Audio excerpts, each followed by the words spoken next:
Oh, we're not going to have an intro because that's not what we do on the Powercat Postgame Podcast. Cole Carmody, Brien Hanley. We are live on YouTube, going a little bit early today. Let me go ahead and put my headings up here, Big B. If you know how to put our names up there, you should do that because I always screw that up. There we go. Thank you. Yep. We are live, and if you're watching this and you're still awake, God bless you. Sorry that you had to watch that football game, Brien. You and I were kind of starting to talk.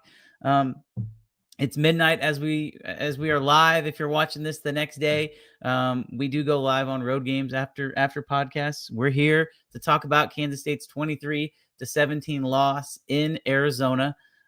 Big B, you and I were talking a little bit, but overall initial takeaways, I'll be honest, I haven't even looked at the stats yet. We're so fresh off of this game.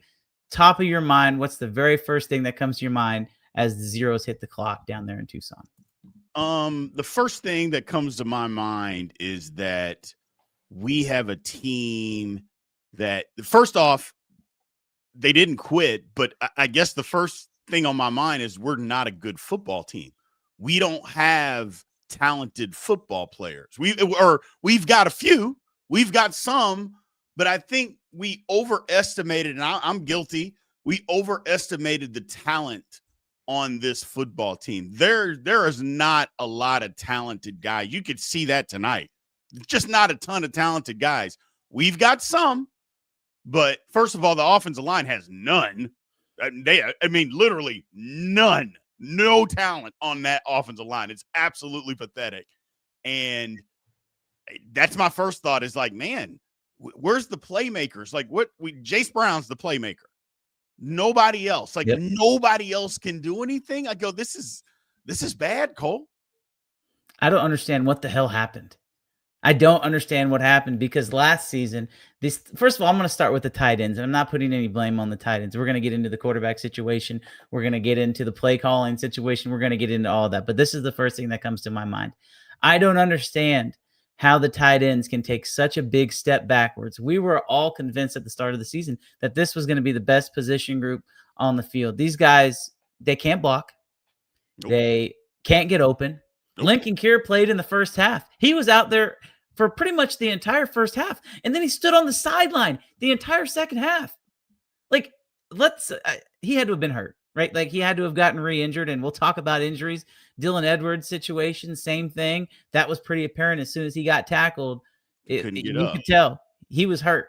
And you knew that was going to be something coming into this game, that was something to monitor. And he got hurt. So you had guys in there who hadn't had carries the entire season. In the final non-conference game, J.B. Price, who I thought actually ran the ball pretty hard, and Antonio Martin, who hadn't had to carry the entire season, was essentially your number 1 and number 2 running backs. I don't have a problem with J.B. Price getting a shot, but man, Devon Rice must be hurt. Dylan Edwards is obviously hurt. Joe Jackson was on the field, but he didn't get a carry. I don't know. I don't understand what's going on. I know they were trying to light some kind of spark, but it didn't work. And I know I'm kind of rambling. I started with the tight ends, but you're right. There's no playmakers on this offense right now. And let's start with that because you brought up the offensive line. What is wrong with this offense right now? I mentioned this the other day on the Insiders and just talking about it, is that K-State has never had the most talented football team, but they always had an offensive line that was big, physical, but also athletic. Mm-hmm. They don't have that now. Mm-mm. And look, I'm not going to call anybody out by name here. I'll do that on Twitter. K-State has probably the 2 worst guards in Power 4 football. I don't think there's any doubt in my mind about that. Mm-hmm. They're just not good football players, and you can't run the ball if you don't have guards. The tackles are fine, but if you don't have guards inside that can do anything, you're not going to be able to run the football, and they can't do that, and they can't run the football, Cole. It's terrible. I would just say play the young guys. Just play them. Mm-hmm. And maybe they have maybe they're not as strong as what you need to be for a Power 4 Big 12 football team. Maybe they're not as strong. But you know what? Maybe they'll have some fight. Maybe they got a little bit of athleticism. Maybe they got you know what? If I get whipped on a play, I'm not going to get whipped on the next play. Maybe they're going to have some of that. But the bottom line is that the offensive line is simply horrible. They're not bad, Cole. They're not bad. They are horrible. And you can't win when you have a horrible offensive line. You just can't. It doesn't help that you have Andrew Langang playing out of position. Yep. He's an offensive guard, 100%, no questions asked. And, Gus Hawkins, a redshirt freshman, I thought he struggled tonight, to be honest with you. Big number 70 out there at right tackle was not very good, so they had to put Andrew Langang at tackle. Well, by doing that, you do sacrifice, having Nelson and Taylor Portier in their guard. And if you need to play those guys in spurts, fine. If you're running 85 plays a game and you have to give somebody a drive off, because let's be honest, you look at the way that JB Nelson is built, he is not a guy who's built to be on the field for 85 plays. So if you have to take him off the field you have to put him on the field for two or three drives a game, that's fine. But he cannot be a guy that's out there every single play, because that's just not how he's built. That's not how this offensive line is built. They don't have 5 guys you can roll out there and say, hey, we're going to run behind you and you're going to get 5 and we're going to get 5 yards pop, and there's nothing the defense can do about it. And that's what's so frustrating. And I want to talk about this quarterback run game situation, because I'm kind of convinced, Brien, that that's just off the table. Like, people need to stop talking about it. It's not going to happen. It's not. For whatever reason, we can sit here and we can say who's at fault, who's to blame, but it's obviously not going to happen. So this whole image we have of Avery Johnson rushing for 5 touchdowns against Texas Tech, throw that out of your memory, because it's not coming back. I mean, that's what it feels like right now. And they call the design run for Avery Johnson on that second to last drive of the game, and he got tackled 11 yards deep in the backfield. So to be completely honest, I kind of understand if that's how the blocking is going to be when you're trying to run your quarterback, why would you risk getting him hurt? Have we thought that maybe it's not because they're worried about him getting hurt and the guy behind him, but they're worried about him getting hurt because they don't trust the offensive line to block for him? That might be the real situation that's going on. And I don't know. I was incredibly disheartened with the way that that game was played, with the way the game was called, especially on the offensive side. I mean, it was a tie game. They had the ball with 8 minutes to go in the third quarter, 17-17. You're thinking a field goal goes down, you might take control of this game, but ultimately, man, it wasn't meant to be. Yeah, look, I think at some point we all just have to just be honest about what we're seeing, and it's okay to just be honest. Matt Wells has done a terrible job calling football plays this year. He just has. This was the coup de grace to all of it. This was disgusting, the way that he called the football game tonight. He should be ashamed of himself, and he probably is, because we're throwing passes and running plays to tight ends that are catching the ball for 1 yard, and we won't use the middle of the field. We won't use tight ends running down the seam. We just won't do it. We refuse to do that. I don't know why. We just absolutely refuse to use them running down the middle of the field. We won't run shallow crosses. We won't run dig routes. We just won't run these things. And it got to the point where I got so mad. It was a third down. I can't even remember which third down it was. I mean, we had so many. It's a third down. And I'm like, why are you running this play? Or even on the touchdown of Avery, you run quarterback power on the goal line with a quarterback that doesn't want to run quarterback power. How? I mean, that doesn't even make any sense to me. And it was just despicable display. I mean, this is literally. Now, K-State could go on to keep losing football games, Cole. They could do that. I don't think they will, but they could. But this, to me, is absolutely rock bottom. It's rock bottom because of the way the offense played. The defense, although wasn't great, did enough to win tonight. 100%. The offense was horrendous. I mean, just look at the stats. I mean, my goodness, we had 105 yards rushing, take away Chase Brown's 75-yard run. And even with that 75-yard run, we averaged 4.4 yards a carry. Most teams that do that, Cole, they're averaging, when you throw a 75-yard run in there, they're averaging like 8-9 yards a carry. Right. No, K-State averaged 4 after one run for 75 yards. That is horrific. Avery, 88 yards passing.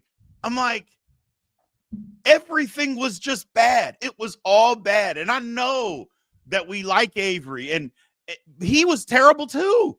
Everybody was terrible. Everybody, even that last play of the game, he forced it into Jace Brown. 2 guys running underneath or open. He could have thrown it to one of them. There was one defender. You throw a crossing route to one of them, the other guy could block. It's a first down. Nope. You force it in there into triple coverage, I might add, and he was not open. It's just a colossal failure, and I don't know how they get out of it. I really don't.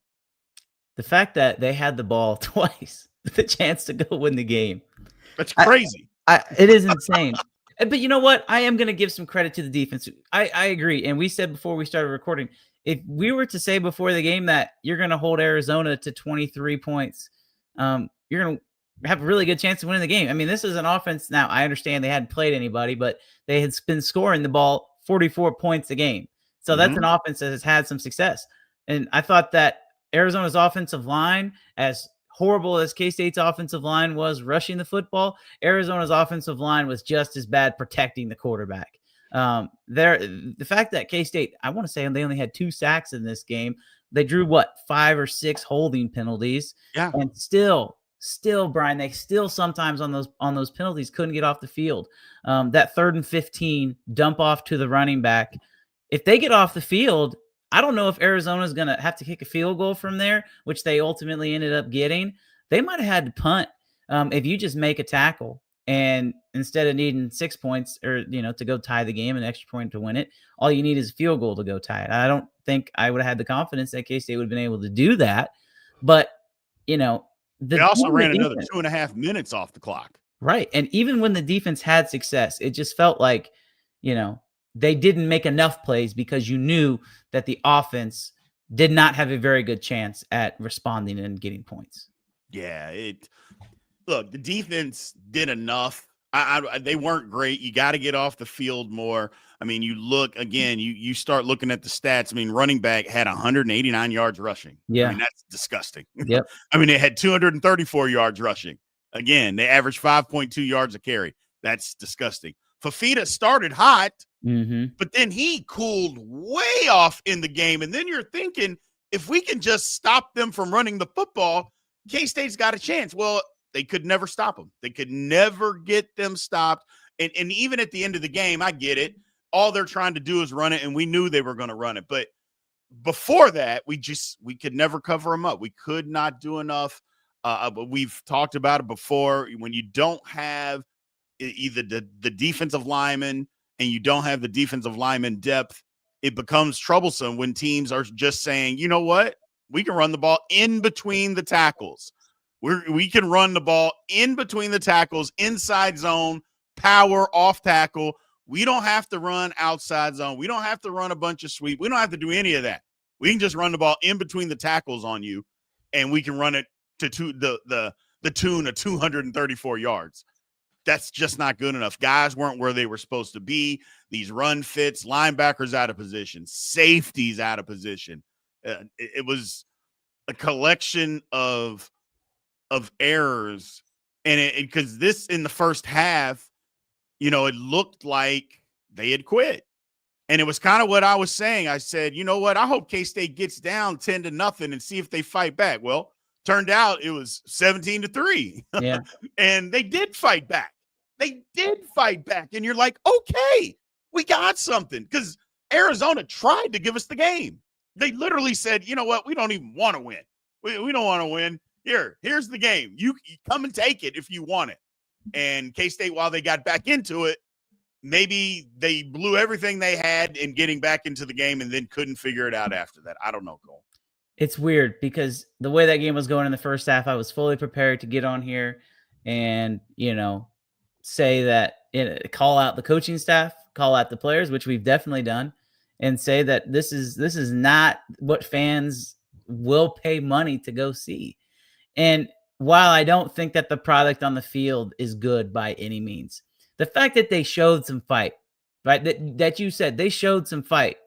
If you are looking for any glimmer of any kind of hope that this team can be completely honest, can win more than 1 or 2 more games, if they have that effort that they had, you'll luck your way into some games.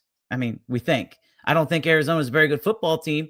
I would imagine that they're probably a middle of the road 6-6, 7-5 team. They'll be able to beat some Big 12 teams, but they won't win very many football games. And if Kansas State can get to that point, at this point, Brien, if they win 5 Big 12 games, I would be shocked. And that's just the reality of the situation of where we are right now. And we'll get into some of these comments. I mean, first of all, thanks everybody so much for staying up late with us. This is incredible. We've got almost over 2,000 people in here. I see a lot of comments about Avery, and so we can talk about Avery. And I have been very, very outspoken about Avery Johnson and had said, does he need to be better? He absolutely does, but he's not the problem. But tonight, it really felt like this was something that fell on number 2's shoulders. When the game was on the line, he didn't make the play. And that's something that I would hope when they talk to Avery in postgame, he would admit. And, fans can say he's not a leader, and maybe he's not. We're not in that locker room. I don't know. Right. But I think that his actions by, not converting when the game was on the line, that tells you a lot, right? Like, as someone who has defended him his entire career at K-State, I thought even in the last moments, Brien, when K-State had the ball, okay, they're going to have a chance to go win this football game. And they did. They picked up a first down, but that was it. And I don't know what's going on there, but we can get into this. The refusal to run the football, to me, I think, is issue number 1. Yeah, I mean, heck, there was a time, and I don't know if you picked it up, Cole, with the broadcast when Robert Griffin III almost said, "What the hell are you doing?" Yeah. And he kind of caught himself and he didn't say it because he's like, why aren't you running? There is plenty of green grass out here. Just go run. And then the one time that he does, he says, that's what you need to be doing. There's plenty of opportunities to run the ball. God gave you those legs. Use them. And he's just not doing it enough. Look, maybe they're trying to turn him into a pocket passer. Maybe they're trying to do this and that. But Avery is not that. First of all, he's not the most accurate passer. But you don't have to be the most accurate passer in college football if you can be a true dual threat quarterback. If you can do that, there's going to be you're running the ball so much and doing so many different things that things are going to be wide open for you to be able to throw the football. So every throw doesn't have to be fit into a tight window. But that's not what they're doing. And if you don't want to do that, that's fine. But this is where we're at. But also it goes back to what you said and back to what I said. But you said maybe the coaches know something. I think they do. Mm-hmm. And I think the coaches know that their offensive line is trash. And when you have a bad offensive line, you cannot just run your quarterback out there because first of all, you're not going to gain any yards. Second of all, he's going to take a ton of shots. He's going to get hurt. And I'm not saying that Avery is soft or anything. I'm just saying quarterback's constantly getting hit all the time. He's not the biggest guy anyway. You're going to get hurt. And that's part of it. And it just goes back to the line. When the line's not good, you can't do a lot on offense. And I think that they're just covering up for that. They brought in guys in the transfer portal. They've got guys left over. And it's just not a good enough product to win very many football games this year. I think we just got to come to the realization that Avery kind of is what he is, but he needs help. Mm-hmm. And if he doesn't get the help, well, then he's not going to be very good. And I think that's the difference is like, hey, I think we all thought that he was going to be this spectacular guy, and we had hoped so, and he has the talent for that.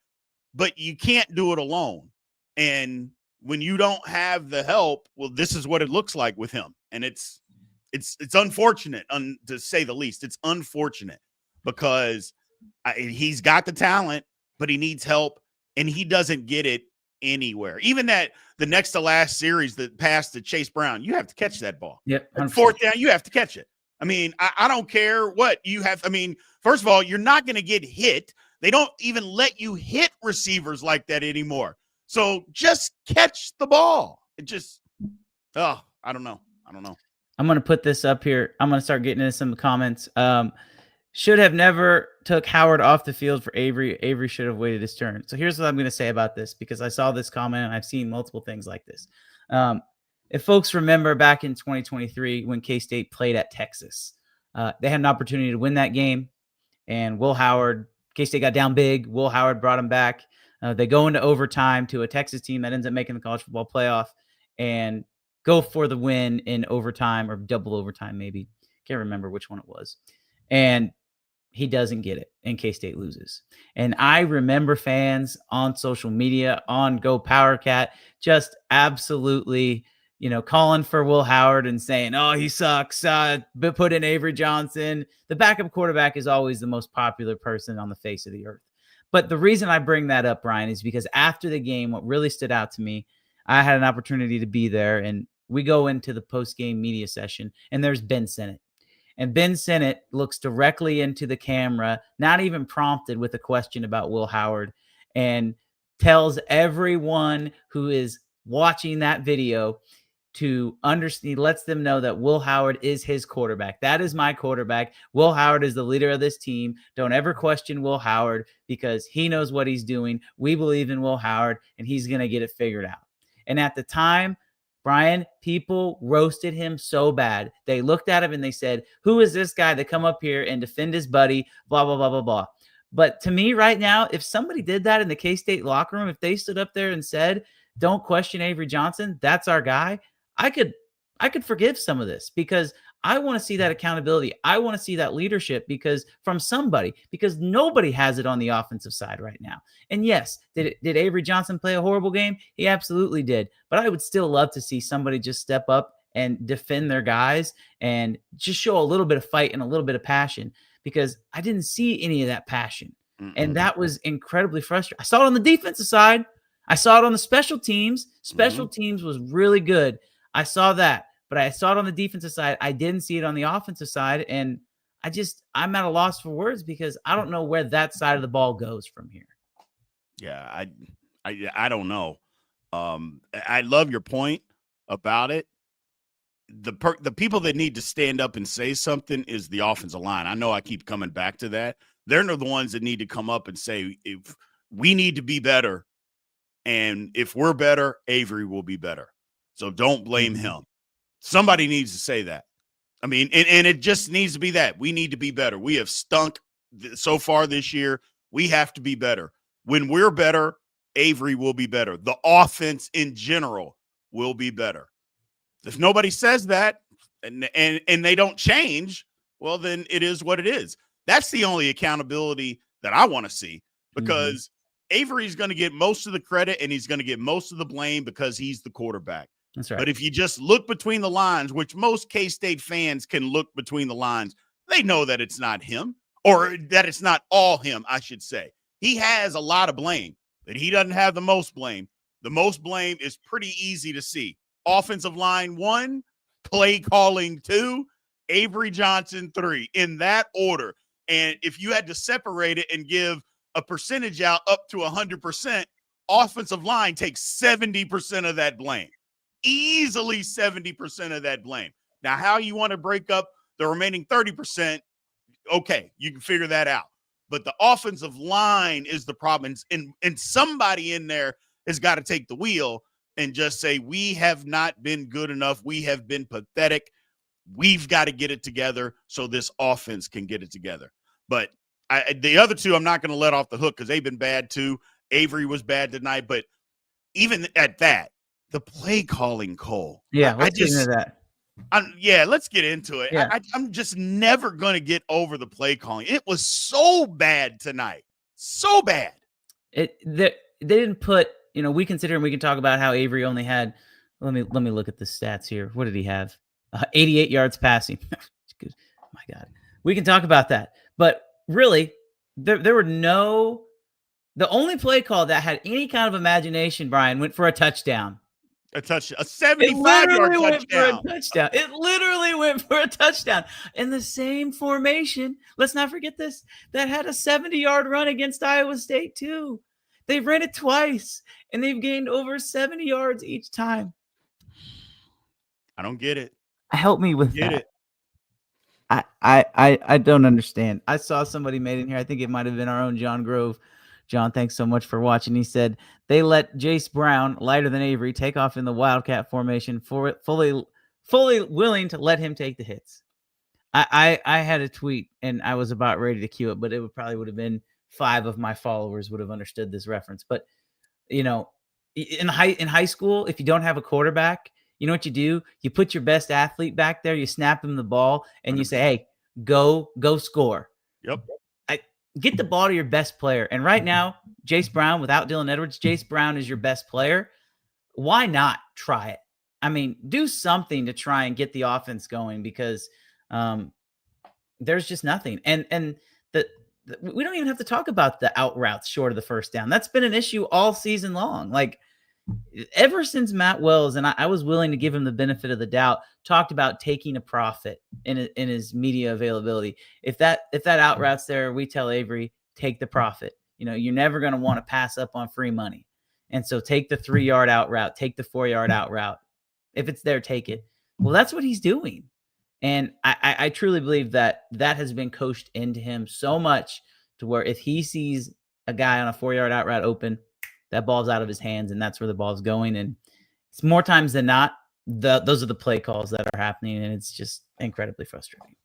No, I totally agree. And I was willing to give them the benefit of the doubt too, but I'm not anymore. Mm-hmm. They're not going to make a change. They're not going to make a change in season, especially this early in the season. But I tell you what, and I have no problem saying this, if Coach Kleiman had any gumption about him, he would do it. Because he knows what's going on. He sees what's going on. It's one of two things, Cole. It's either Matt Wells is a horrific play caller, or it goes back to what we talked about earlier.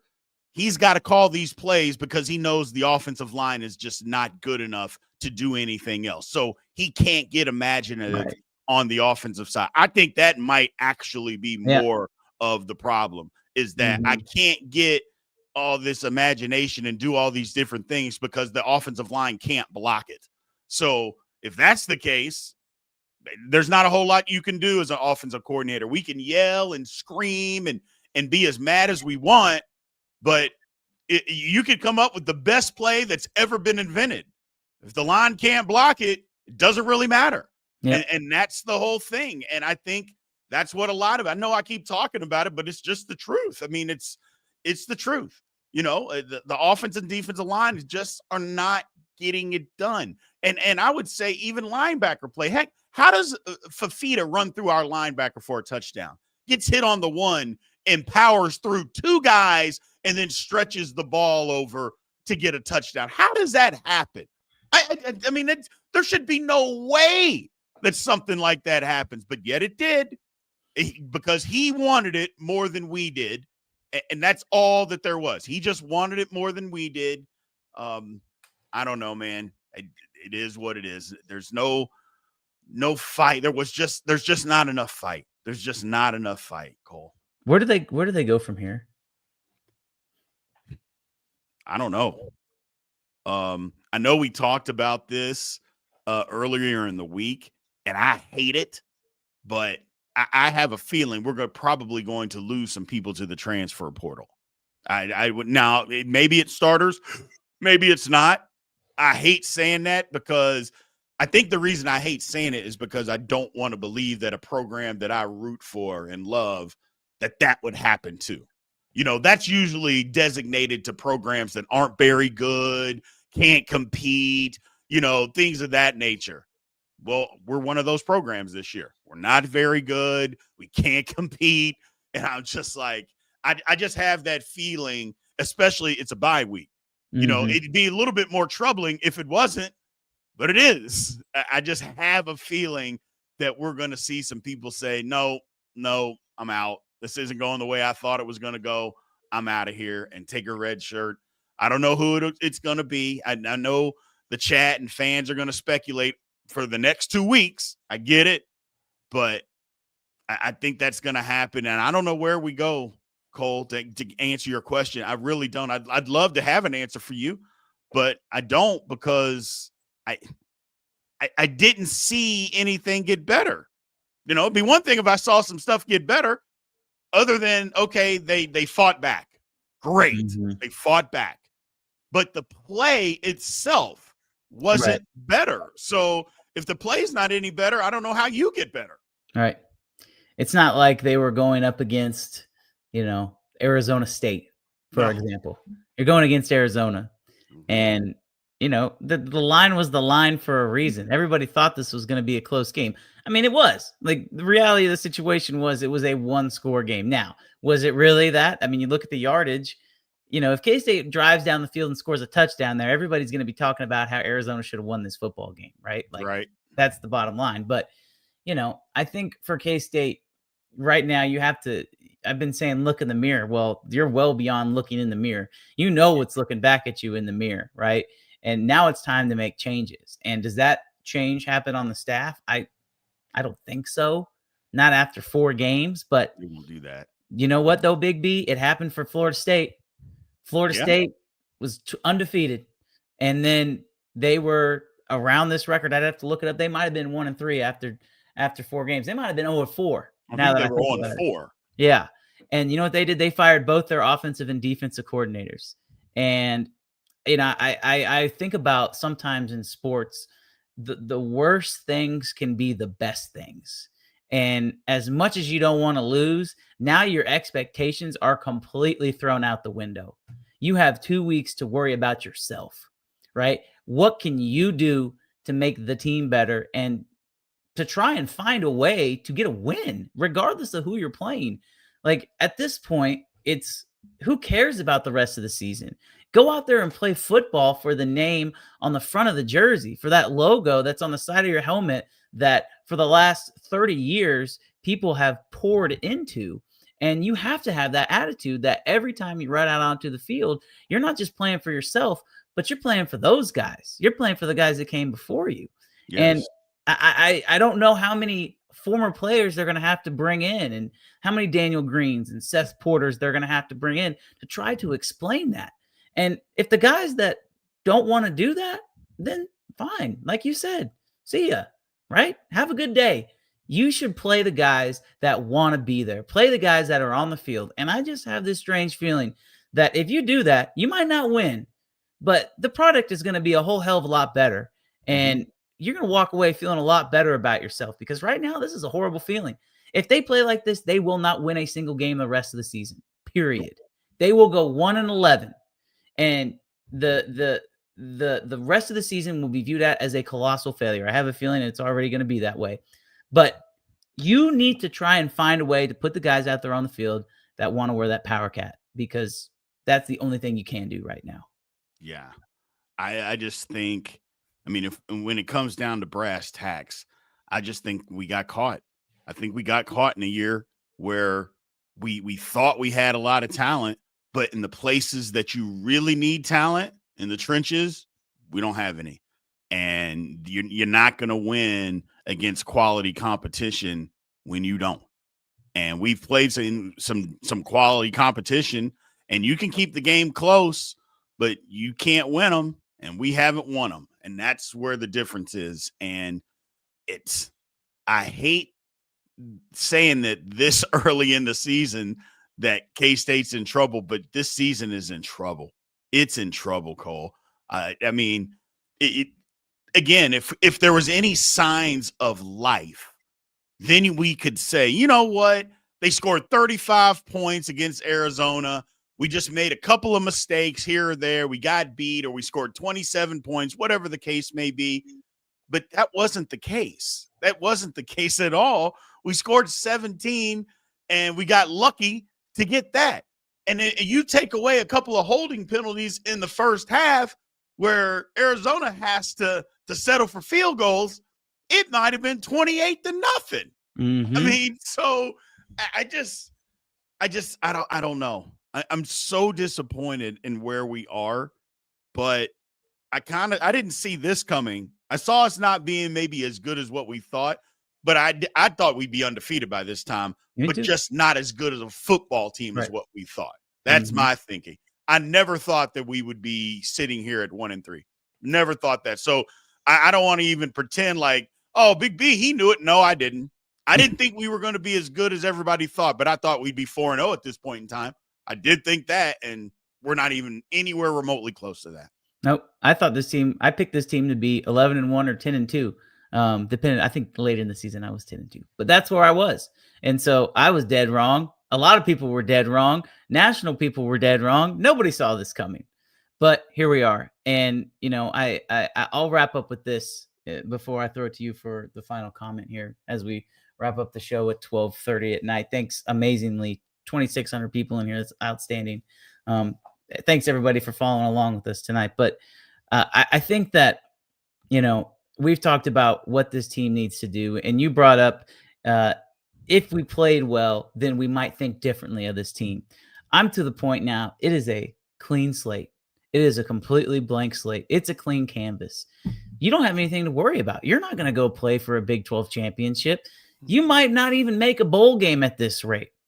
So why even worry about all of that? And as horrible as that is to say for expectations, we're just talking about reality here. Like, fans deserve to think that they can win every single game, and fans deserve a better product than this. There's absolutely no denying that. And every single player and every single coach in that locker room will tell you that the fans deserve better than this. And it wouldn't surprise me if something like that comes out of a player's mouth tonight. But for the guys who are in there, at this point, man, you just have to take these 2 weeks, do some self-reflection, and strap it up and say, all right, it's go time, because I'm playing for my career. And I don't think that is a good message. It's not a fun message. You're going into your 5th game. You're going to your 2nd conference game, and you're already thinking about what the future is looking like. But that's where we are right now, because, this loss really, really does cement the fact that this season is the exact opposite of what we thought this Kansas State team where they were going to be. We thought they might be in the top 3 or 4 in the Big 12. They're knocking on the basement door, if not already trying to climb up the stairs, because this could get out of hand, if it hasn't already, incredibly fast. Yeah, that's kind of my thoughts, is that it's off the rails. I know that's a term that people are, it's getting off the rails. No, it's off the rails, people. And there's no getting back on the rails in sight. It is not in sight. So the only thing that I can think of is that they take the 2 weeks, coach breaks it all down, and he says, you know what? Where there's competition for every single position: quarterback, wide receiver, running back, safety, linebacker. Every single position, there is an open competition. And whoever plays the best, that's who's going to get the snaps, and just go from there. Because nobody's played good enough to say, hey, I'm the starter. No, nobody has played well enough to say that. Nobody. So that's what needs to happen. Go back to basics, make it an open competition for everything, and then see if the competition, if that changes some things. Hey, you were playing and now you're not. Oh, okay. Well, I need to step up what I was doing so I can get back out there and get better. Or, you know what? I don't really care. Fine, he can go, and let the other person have an opportunity. I'd be fine with that, Cole. I really would. I'd be fine if somebody just said, I'm done playing. I don't want to play. I don't want to compete. Fine. Get off the football field. We don't need you out there anyway if you're not going to compete. But if I'm Coach Kleiman, that's what I do. I make it an open competition for every single spot, and whoever wins that competition, that's who we roll with the rest of the season. That is Big B, Brien Hanley. I am Cole. Carmody K-State suffers a loss to the hands of the Arizona Wildcats, 23-17. Thanks everybody so much for listening. Hopefully we were some therapeutic medicine, or we helped feel your rage, but now it's okay to go to bed. It's okay. Try and get some sleep. We got a long weekend of football ahead of us. And obviously, we will be back next week to talk about this Kansas State football team. Where do they go from here?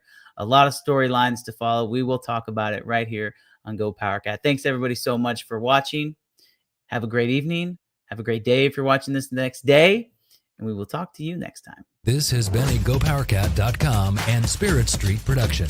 Please support this show by subscribing to this YouTube channel or follow us on your favorite podcast platform.